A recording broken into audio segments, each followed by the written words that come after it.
j'espère que vous allez tous bien. Donc on se retrouve avec une autre vidéo de la rentrée littéraire avec, il y a deux nouveaux titres. Le Amélie Nothomb publié chez Albin Michel et un nouveau titre aux éditions de l'Observatoire. C'est le troisième des éditions de la rentrée littéraire que je lis sur les 5 titres parus. Et celui-ci je l'ai emprunté, il me faisait vraiment de l'œil. Il avait l'air très original, donc voilà, j'ai emprunté ces deux-là. Celui-ci je l'ai pris juste avant la sortie, la veille. Quand on les a reçus, j'avais vraiment hâte de lire le dernier Amélie Nothomb qui encore une fois m'a vraiment beaucoup plu.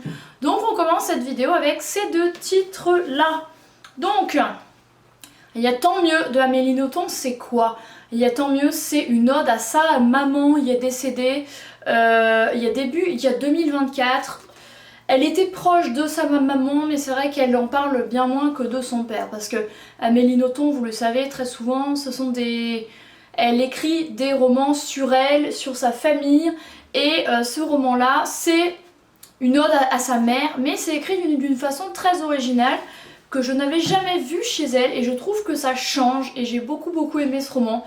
Parce qu'il est écrit à la 3e personne, et elle parle de sa mère comme étant Adrienne.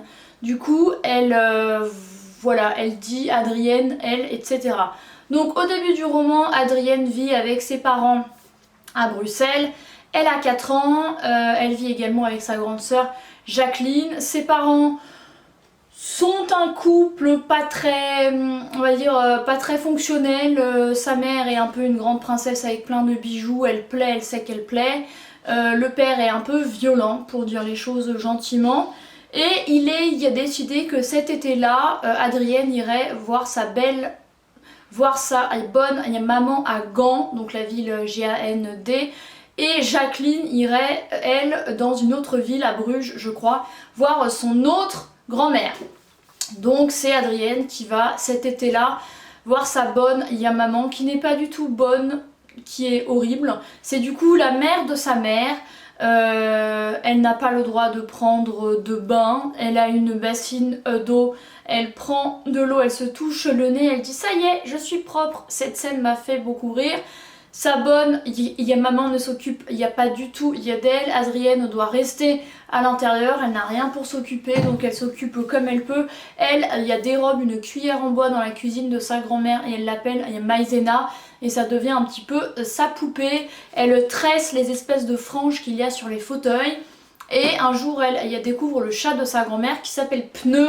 Et c'est le seul être pour lequel sa grand-mère a de l'affection. Elle n'aime pas sa fille, elle n'aime pas sa petite fille, elle n'aime que son chat Pneu. C'est la guerre, on est en 1944, il y a des Allemands dehors. Du coup, voilà. Ensuite, Adrienne rentre chez elle et c'est un roman qui se passe de ses 4 ans jusqu'à ce qu'elle soit adulte et jusqu'à ce qu'elle se marie avec son mari, qui est du coup le père de Amélie, le fameux. Donc voilà, on suit Jacqueline et Adrienne durant il y a des années. On assiste à quelques scènes de violence entre les deux, il y a parents, de cris, bref, on se doute que le père est violent, qu'il se passe des choses pas très normales. Adrienne veut aller prendre une poêle et frapper sur son père, sa sœur l'en dissuade jusqu'à ce qu'elle le fasse quasiment vraiment.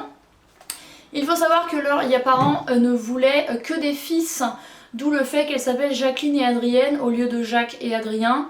Et un jour elles vont avoir une petite sœur alors qu'Adrienne a 9 ans je crois, qui va s'appeler Charlotte pour Charles. Donc les parents voulaient des fils, ils ont que des filles.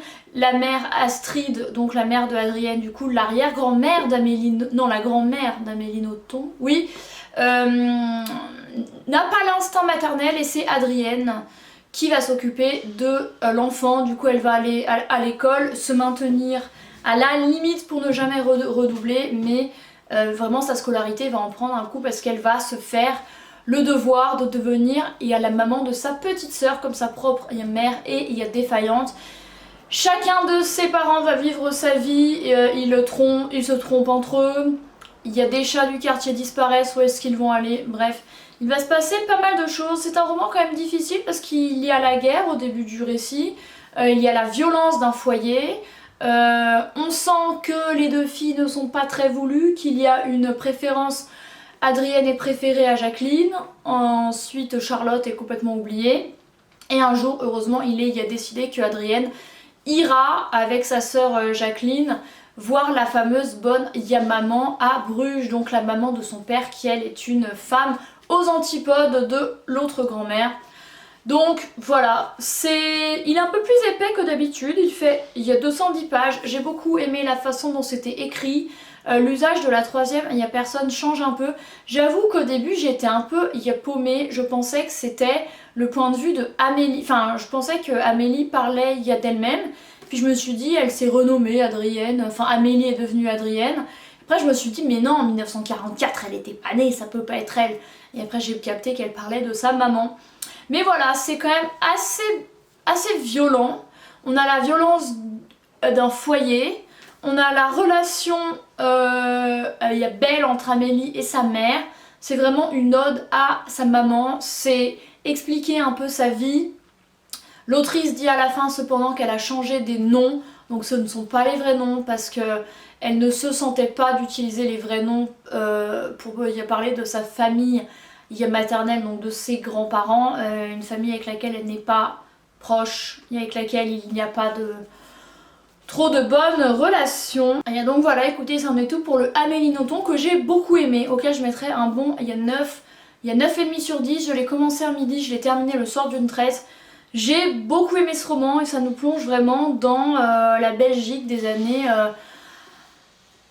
de la guerre et puis plus tard. Ah oui, puis il y a une anecdote qui est très drôle qu'Amélie nous raconte à la fin, donc ça la concerne elle et ses parents à elle, mais lorsque son père était du coup ambassadeur de Belgique à Rome, il avait invité Berlusconi chez eux avec sa femme je crois, et la mère de Amélie avait cuisiné un vieux plat tout pourri. Et Berlusconi était très content parce que c'était une spécialité belge, et comme il n'aimait pas Berlusconi apparemment, il lui avait donné à manger un plat qui était assez horrible. Bref, voilà. Et le deuxième roman de cette vidéo, c'est Toutoui de Alexandre Postel. J'adore la façon dont le titre se reflète, et d'ailleurs j'ai galéré pour prendre une photo pour mon vlog parce qu'il ne fallait pas que ça reflète. Alors aux éditions de l'Observatoire, c'est du coup le troisième titre sur les 5 sorties que je lis. Celui-ci je l'ai emprunté, il fait 240 pages, c'est hyper original, c'est un ovni littéraire. Je pense qu'avec Aval de Sephora Yapondi chez Grasset, ce sera un des 2 ovnis que j'ai lu de cette rentrée littéraire, on peut le dire. Alors ce roman-là, il est divisé en 2, ça veut dire qu'un chapitre sur 2 nous parle. Il y a dans un premier temps de Violette, il y a Le Tendre, une éditrice qui travaille aux éditions Monteverdi, bien sûr c'est une édition, il y a maison, il y a d'éditions fictives. Et le chapitre suivant, c'est le chapitre du livre d'un des auteurs qu'elle va publier, qui s'appelle Yamonegal. Ce gars s'appelle Yamonegal, c'est un prénom, oui apparemment.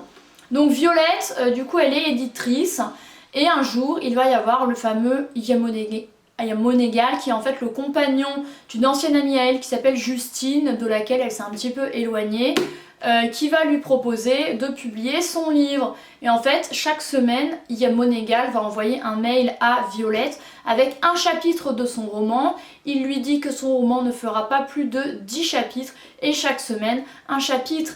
Et donc ça commence avec Violette, sa vie, le chapitre du livre, etc. Et du coup, à la fin d'un chapitre du roman de Yamonegal, on a la réaction de Violette et sa vie qui se poursuit. Alors, c'est très original ce roman. Ce roman, ça parle de quoi? Alors, j'ai pris un peu des notes parce que c'est un peu what the fuck. Alors, il y a déjà Violette se demande si ce n'est pas un petit peu autobiographique. Il faut savoir que Yamonegal est un peu un outsider. Il avait un travail genre dans les je sais plus quoi, ensuite il était bibliothécaire, il a démissionné, il se retrouve sans travail. Et en fait c'est l'histoire d'un certain Chantelouve. Chantelouve a des problèmes d'oreille, d'où le titre Toutoui. Et c'est Violette qui est Toutoui je pense pour écouter ce qu'a à dire Yamonegal, qui est quand même un petit peu what the fuck. Du coup le personnage principal de Yamonegal s'appelle Chantelouve, il a un problème d'oreille, il perd un peu l'audition. Tout au long du récit c'est un petit peu le fil rouge, son ouïe va se dégrader, il va même y avoir un moment où les bruits vont être décuplés, il ne pourra plus vivre une vie normale parce que même les pas de sa voisine en haut l'insupportent, les bruits du métro, les bruits de la rue, au boulot, bref. Donc voilà. Il vit seul avec sa grand-mère qu'il a élevée et Chantelouve est un peu un outsider. Il est un petit peu obsédé par le plaisir féminin. Donc au début, il est amoureux d'une certaine Lise, je crois. Ouais, Lise. Et ensuite de Diane, qui est médecin et qui l'a ausculté un jour.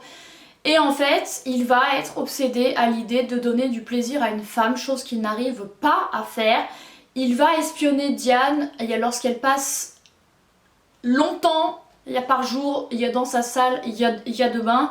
Il va mettre un enregistreur, voir si elle ne fait pas quelque chose en rapport avec le plaisir pour elle-même, comme son compagnon ne peut pas lui en donner. Chantelouve a alors 20 ans, il reprend ses études, enfin, 20 ans, elle en a 33, il y a quand même une grosse différence d'âge. Et c'est littéralement la vie de cet outsider-là qui n'arrive pas à se poser avec quelqu'un, qui est un peu instable dans sa vie également professionnelle, qui change de travail. Et il va faire des choses complètement what the fuck. Par exemple, il va aller dans des immeubles parisiens comme ça au pif et aller écouter les ébats des uns et des autres pour en fait emmagasiner ça pour lui. Et en fait, comme il n'a jamais donné du plaisir à une femme, il n'a jamais entendu les bruits que cela suscite. Et du coup, par curiosité et par perversité également, personne de sain d'esprit ne fait ça. C'est un peu bizarre quand même. Si vous faites ça, c'est très très bizarre, posez-vous des questions. Et ben du coup, il va aller comme ça, la journée il est agent immobilier et la nuit il va aller écouter les ébats et les autres dans tout Paris. Donc voilà, c'est très très bizarre. Donc Violette, je pense que c'est un petit peu ce qu'elle se dit. Pour autant, elle encourage son auteur, et même si elle trouve que c'est quand même étrange. Qu'est-ce que j'ai mis d'autre? Oui, le personnage principal est obsédé par le plaisir féminin. Donc avec un badge, il va accéder aux immeubles. Ah oui, il va même inventer une enquête sociologique sur l'orgasme. Et il va appeler des numéros de femmes un petit peu au pif pour avoir leurs avis et vraiment se renseigner sur le sujet. Enfin bref, ça devient une obsession pour un mec qui n'arrive pas justement à donner ce plaisir et qui est complètement obsédé par ça. Voilà, il va même créer un site assez bizarre. Bref, il y a écrit récit ludique et captivant, exploration des fantasmes et des mythes qui hantent l'imaginaire, interrogation troublante sur le désir de l'autre. Yatoutouï nous rappelle que la lecture est une invitation à se découvrir soi-même en se mettant à l'écoute d'autrui. Voilà, donc Violette, malgré le fait qu'elle trouve que le récit est quand même un petit peu perché, elle va vouloir publier Monégal qu'elle va rencontrer régulièrement. Voilà, c'était vraiment un ovni. J'ai bien aimé, l'écriture est belle. Ça n'aura pas été mon titre préféré parce que je pense qu'il est quand même assez perché. Il ne sera pas pour tout le monde, je pense. Mais je ne regrette pas de l'avoir emprunté et découvert parce que c'était très original. Donc lui, je l'ai commencé un mercredi et je l'ai terminé le jeudi dans la journée. Donc voilà, écoutez, ça en est tout pour cette vidéo il y a 2 titres encore de la rentrée littéraire 2025 avec un titre de chez Albin Michel et un titre aux éditions de l'Observatoire. Vraiment, j'adore la couverture, je la trouve trop trop belle. Voilà, c'est tout. Je pense que c'est mon avant-dernière dernière vidéo de la rentrée littéraire. Je crois que celui-ci c'était le 36 ou 37e que je lisais. Donc je pense que c'est pas mal, j'en ai lu il y a pas mal. Et ensuite je vous ferai une vidéo de mon top 5 je pense de mes livres préférés lus lors de cette rentrée littéraire. Merci de l'avoir regardé. N'hésitez pas à lui mettre un pouce en l'air si elle vous a plu et à me dire dans les commentaires lequel vous fait le plus envie et surtout à vous abonner, c'est très important. Ça me fait très plaisir. Merci d'avoir regardé cette vidéo et moi je vous retrouve très bientôt dans une autre. Bye!